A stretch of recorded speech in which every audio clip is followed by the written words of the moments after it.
Saudações a todos, nossos votos de muita paz, sejam todos muito bem-vindos. Há mais um sábado em que estudamos as parábolas de Jesus. E hoje traremos a parábola do rico e Lázaro. Então diz Jesus, e quem nos narra esse ensinamento de Jesus é Lucas, no capítulo 16, do versículo 19 ao 31. Havia um homem rico, que se vestia de púrpura e de linho finíssimo, e que todos os dias se regalava esplendidamente. Havia certo mendigo chamado Lázaro, coberto de chagas, que estava deitado ao seu portão, desejoso de fartar-se com as migalhas que caíam da mesa do rico, mas ninguém las dava, e os cães vinham lamber-lhe as úlceras. Morreu o mendigo e foi levado pelos anjos para o seio de Abraão. Morreu também o rico e foi sepultado. No Hades, estando em tormentos, levantou os olhos e viu ao longe Abraão e a Lázaro no seu seio. E clamou: Pai Abraão, tem compaixão de mim, e manda a Lázaro que molhe a ponta do seu dedo e que me refresque a língua, porque estou atormentado nesta chama. Mas Abraão respondeu: Filho, lembra-te de que recebeste os teus bens na tua vida, e Lázaro, do mesmo modo, os males. Agora, porém, ele está consolado, e tu em tormentos. Demais entre nós e vós está firmado um grande abismo, de modo que os que querem passar daqui para vós não podem, nem os de lá passar para nós. Ele replicou: Pai, eu te rogo, então que o mandes à casa de meu pai, pois tenho 5 irmãos, para os avisar, a fim de não suceder virem eles também para este lugar de tormento. Mas Abraão disse: Eles têm Moisés e os profetas, ouçam-nos. Respondeu ele: Não, pai Abraão, mas se alguém for ter com eles dentre os mortos, não hão de se arrepender. Aliás, hão de se arrepender. Replicou-lhe Abraão: Se não ouvem a Moisés e aos profetas, tampouco se deixarão persuadir, ainda que ressuscite alguém dentre os mortos. Então, Lucas nos traz esse brilhante ensinamento, essa parábola de Jesus. Vamos ver os comentários de Cair Bar Schutel, mas antes já podemos depreender que o rico, esse rico arrependido das escolhas que ele fez enquanto encarnado e vendo que não havia solução para a sua escolha indevida, equivocada, e ele estava sofrendo as consequências da sua escolha, diferentemente de Lázaro, que havia conseguido conquistar uma situação muito, muito melhor, tanto que eles simbolizam ao lado de Abraão, que para o judeu era assim, ali a descendência dos judeus vem de Abraão, então é toda uma tradição histórica, desse ramo de família que vem se sucedendo. Então,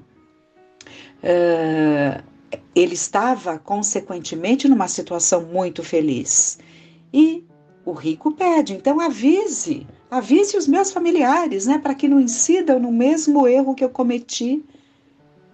E aí a resposta é para nós. O que nos falta? Já temos tudo. O que nos falta para nós entendermos o que realmente significam os ensinamentos de Jesus? Mas vamos ver então o que o Cair Bar nos traz. Esse ensino é a proclamação da lei da caridade, cuja execução é imprescindível para todos os que se abrigam sob seu pálio santo, como também para os que fogem aos seus generosos convites. O rico E o pobre Lázaro personifica a humanidade, sempre rebelde aos ditames da luz e da verdade. O rico gozou no mundo e sofreu no espaço. O Lázaro sofreu no mundo e gozou no espaço. Este rico que se vestia de púrpura e que todos os dias se regalava esplendidamente é o símbolo daqueles que querem tratar da vida do corpo e esquecem-se da vida da alma. São os que buscam a felicidade no comer, no beber e no vestir. São os que se entregam a todos os prazeres da matéria. São os egoístas que vivem unicamente para si. Os orgulhosos que, entronados nos altares das paixões vis, da vaidade e da soberba, não veem senão o que lhes pode saciar a sede de prazeres. Não cultivam senão a luxúria, que mata os sentimentos afetivos e anula os dotes do coração. A luxúria não está ligado a luxo, a luxúria é ligado aos excessos de prazer sexual, né? A luxúria. E por que ele fala que a luxúria mata sentimentos afetivos? Porque quem se entrega ao prazer, à vida sexual, pelo simples ato do prazer, né, esperando sempre apenas a resposta do prazer, buscando saciar a necessidade fisiológica e não a necessidade e não também a necessidade afetiva, acaba matando os sentimentos afetivos, né? Isso basta observarmos, é fato. O rico é a personificação daqueles que são escravos do reino do mundo, que não veem mais do que o mundo, esse paraíso perdido entre os charcos da degradação moral, que avilta as almas e as atira aos infernos e antes dos vícios. Jesus falava geralmente por parábolas, e esta lição que o Mestre ofereceu há 2000 anos aos povos da Palestina e que consta do Evangelho de Lucas como um conselho salutar e memorável, nada mais é do que uma parábola. É um ensino alegórico representativo do que se passou no espaço para afirmar que a nossa vida ultratumba é uma consequência justa e equitativa da nossa existência na Terra. O rico passou toda a sua vida a se fartar esplendidamente, a desprezar os pobres, a desprezar Deus, a não curar da sua lei, a dar as costas à religião, a gozar e a folgar, mas quando morreu, não pôde continuar a viver como vivia, vestindo-se de púrpura, comendo manjares, bebendo licores, porque no mundo dos espíritos não há púrpuras, não há manjares, não há licores. Ele já se havia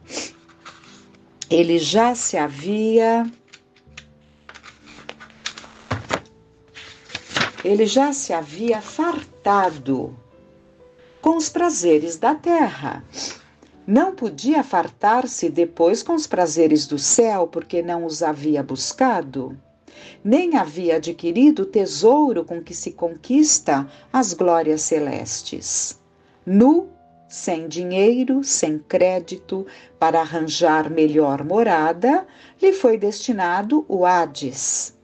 E segundo diz o texto, ele já se achava contrariado por lhe faltarem as comodidades que tivera na terra, os gozos de que fizera o seu reino no mundo.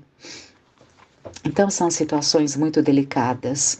E quantas vezes nos descuidamos dessas necessidades de atender a nossa alma e focamos apenas na nossa vida material, né? Atendendo às nossas necessidades fisiológicas, aos prazeres que a vida nos traz de imediato, né? Esses prazeres imediatos, e tudo isso vai nos distraindo. E às vezes o espírito se vê lá num estado de indigência tal, alguém, como uma grande dor que alguém sentia, quando dizia: quando na terra eu era tão admirada, onde eu passava me admiravam, eu era muito bela, muito bem vestida, todos dirigiam o olhar para mim de admiração. Onde eu entrava, eu era muito conhecida e buscada. Aqui, não consigo olhar para o meu traje, não consigo olhar para as minhas vestes. Como estou, como me sinto. Então a gente vê a diferença quando nós sufocamos o prazer, a resposta imediata daquilo que nós temos aqui, nos descuidando, né? Isso faz com que retornemos do lado de lá em estado de miséria, estado de indigência. Ela não conseguia olhar para as suas vestimentas, porque com certeza não tinham aparência agradável dado o seu padrão vibratório, né? Mas aos poucos todos vão percebendo que, mudando os pensamentos, o perispírito vai se amoldando, vai se recompondo, vai aos poucos se embelezando. É um processo, né? É um processo ininterrupto que se dá tanto enquanto estamos aqui encarnados, como quando estamos no plano espiritual. Continuando. Lázaro representa os excluídos da sociedade terrena, aqueles que, quando muito, podem chegar ao portão dos grandes templos, aqueles que não podem atravessar os umbrais dos palácios dourados, aqueles que essa sociedade corrompida do mundo despreza, amaldiçoa, cobre de labéus, crava de setas venenosas que lhe chagam o corpo todo. Os Lázaros não são esses pobres orgulhosos do mundo que não têm muitas vezes o que comer e o que vestir, mas estão cobertos com a púrpura do orgulho. Não é essa gente que não tem dinheiro, mas tem vaidade, não tem palácios, mas tem egoísmo. Vamos ler novamente, porque é muito, muito importante. Vamos retomar. Lázaro representa os excluídos da sociedade terrena, aqueles que, quando muito, podem chegar ao portão dos grandes templos, aqueles que não podem atravessar os umbrais dos palácios dourados, aqueles que essa sociedade corrompida do mundo despreza, amaldiçoa, cobre de labéus, crava de setas venenosas que lhe chagam o corpo todo. Os Lázaros não são esses pobres orgulhosos, então vamos prestar atenção. Não é porque alguém está numa situação mais vulnerável, os chamados hoje em dia de invisíveis, não é? Não é porque estejam nessa situação que se trata de um Lázaro, como vimos aqui nessa parábola de Jesus, porque há Lázaros em condições difíceis, mas que são trazem muitas dificuldades, e é isso que está sendo colocado. Os Lázaros não são esses pobres orgulhosos do mundo, que não têm muitas vezes o que comer e o que vestir, mas estão cobertos com a púrpura do orgulho. Não é essa gente que não tem dinheiro, mas tem vaidade. Não tem palácios, mas tem egoísmo. Não tem jantares opíparos, mas tem prazeres nefastos. Não. Os pobres de que Lázaro serviu de símbolo na parábola são os que sofrem com resignação.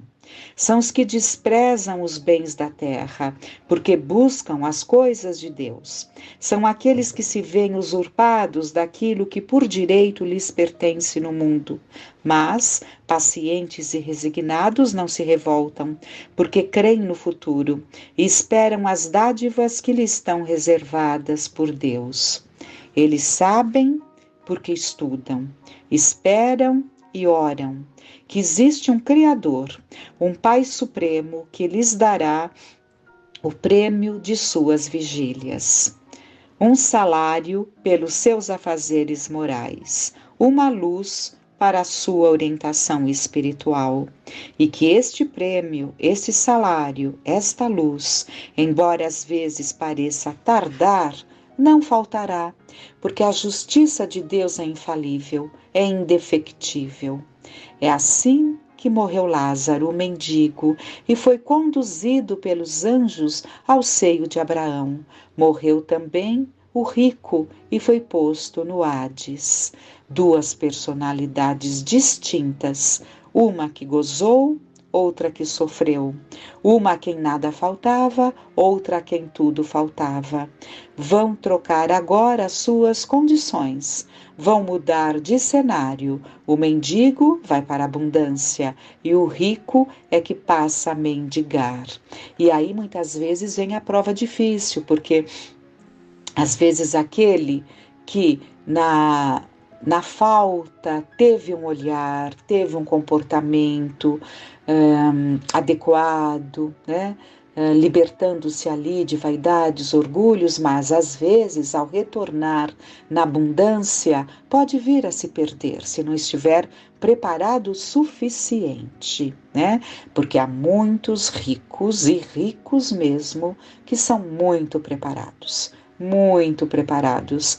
Então, entendamos bem que aqui não está sendo generalizado o pobre e o rico. Quanto ao pobre, nós já vimos, né? Não está generalizado. E quanto ao rico, tenhamos certeza que também não, porque há muitos ricos que não carregam orgulho, há muitos ricos que não carregam soberba, há muitos ricos que entendem a sua missão, a sua tarefa, os presentes que Deus lhes oferece para retornarem em benefício, né? Os mais abastados gerando empregos, né?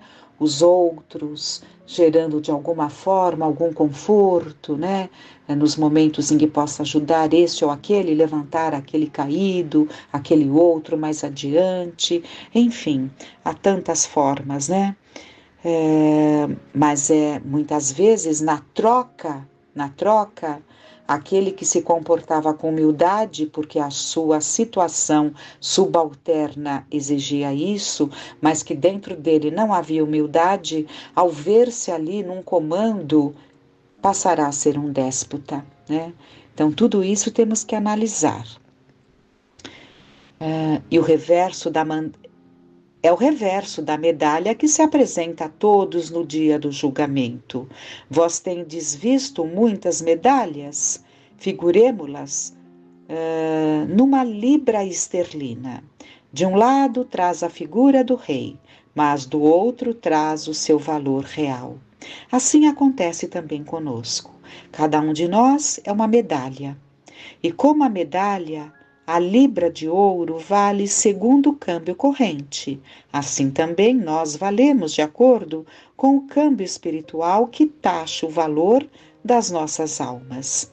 Aqueles que olham só a efígie não conhecem o valor do dinheiro, porque a efígie, o verso da medalha, traz só o retrato do rei, e a medalha não vale o rei. Assim também, os que olham o homem só pelas aparências, pelo exterior, não conhecem o homem, porque o exterior do homem é a efígie da vaidade, do egoísmo e do orgulho. O que vale na medalha é o reverso. O que vale no homem é o interior, ou seja, o espírito. O rico trazia no verso o característico do rei, mas depois que morreu, apurou-se o valor da medalha gravado no reverso, e este valor não permitiu ao rico senão uma entrada no Hades. Ao pobre, que apurara desde a sua existência na terra o que estava gravado no reverso da medalha, esse sacrifício lhe deu o valor de ser levado pelos anjos ao seio de Abraão. Como é diferente o julgamento de Deus do julgamento dos homens. Deus não se deixa levar pelo preconceito. Deus não se deixa levar pelo juízo humano. Que é o seio de Abraão?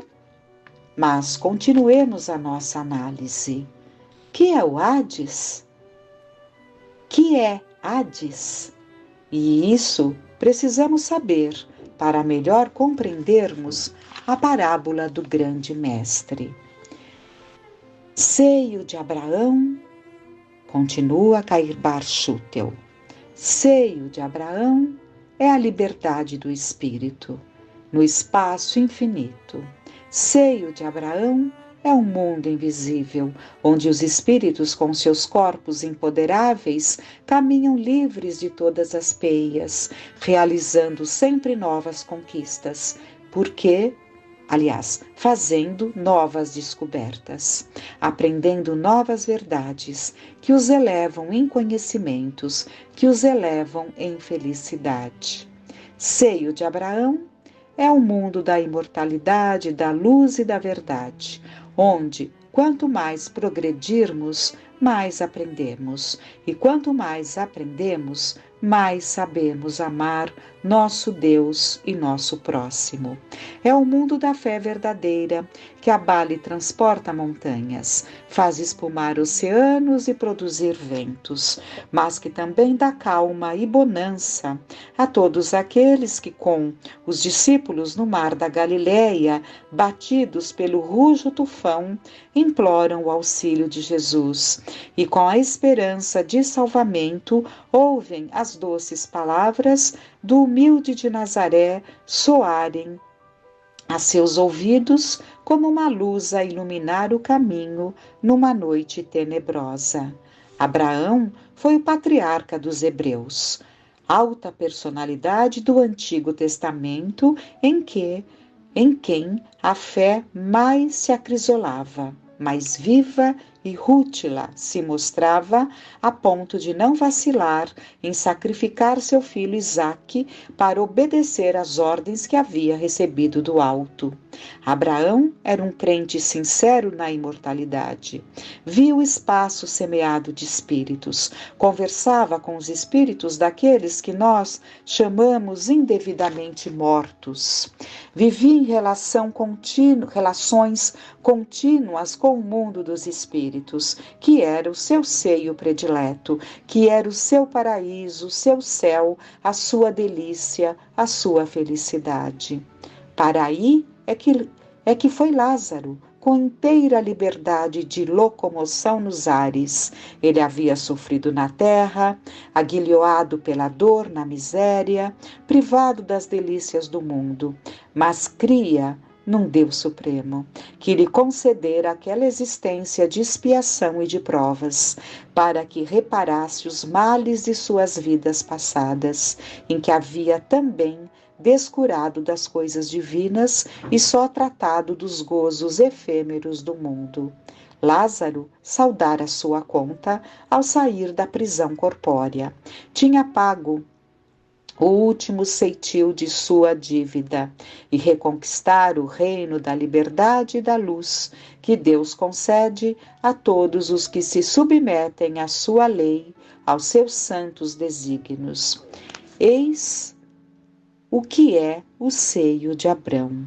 Eis o painel, o quadro majestoso que Jesus desenhou aos olhos dos ouvintes da parábola com referência a Lázaro, ao mendigo, que tinha como única caridade na terra as carícias, os beijos dos cães, esses fiéis amigos dos homens que vinham lamber-lhe as chagas.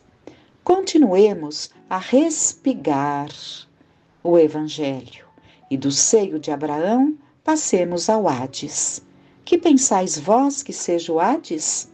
Os antigos acreditavam na existência de um mundo subterrâneo, para o qual iam as almas daqueles que não foram bons na terra. O corpo ficava no sepulcro e o espírito ia para o Hades, mundo localizado nas entranhas da terra.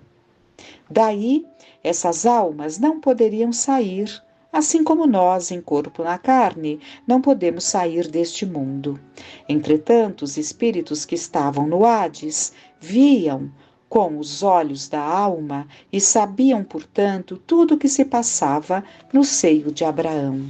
E era justamente nisso que consistia o sofrimento deles, verem o que se passava no alto e não poderem participar destas regalias que só eram concedidas àqueles que, como Lázaro, haviam saldado sua conta espiritual. Por isso, diz o Evangelho, que o rico levantou os olhos e viu ao longe Abraão. Então, Jesus falava tudo de acordo como o seu povo entenderia, né? As suas crenças, as suas tradições, né?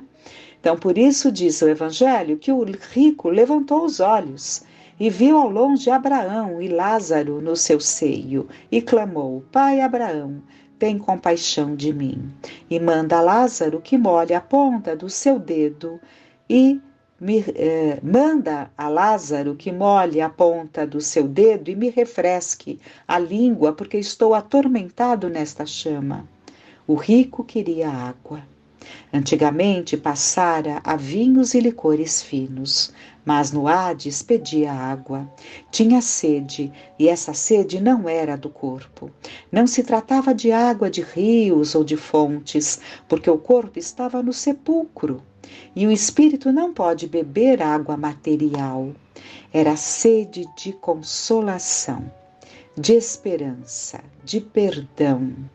Ele também já havia compreendido que a causa das suas dores era a vida dissoluta que passara no mundo, e a chama viva do remorso abrasava a sua consciência.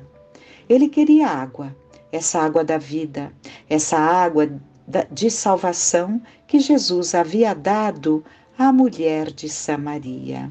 Essa água do perdão dos pecados que o rico havia cometido contra todos os que mendigam dos homens, a caridade da atenção para as coisas divinas.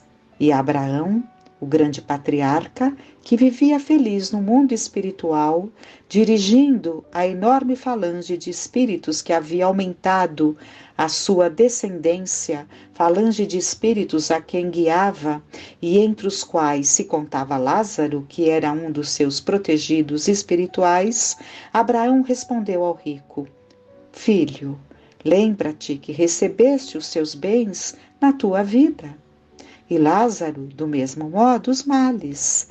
É justo, pois, que ele agora esteja consolado e tu em tormentos.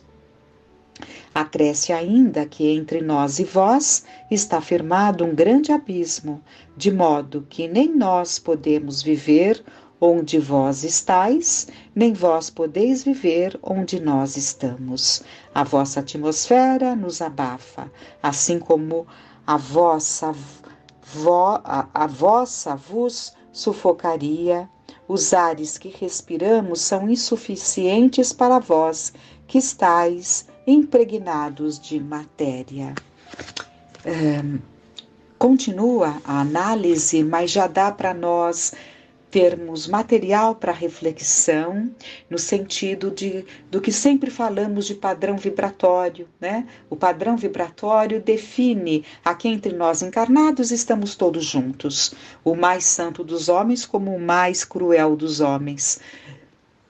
Podemos estar convivendo exatamente no mesmo ambiente, mas no plano espiritual, o padrão vibratório define os ambientes em que podemos estar. É uma lei física, digamos, se assim pudermos falar, em relação ao plano espiritual, em que nos atrai para determinados ambientes, e o que define essa atração é justamente o nosso padrão vibratório, né?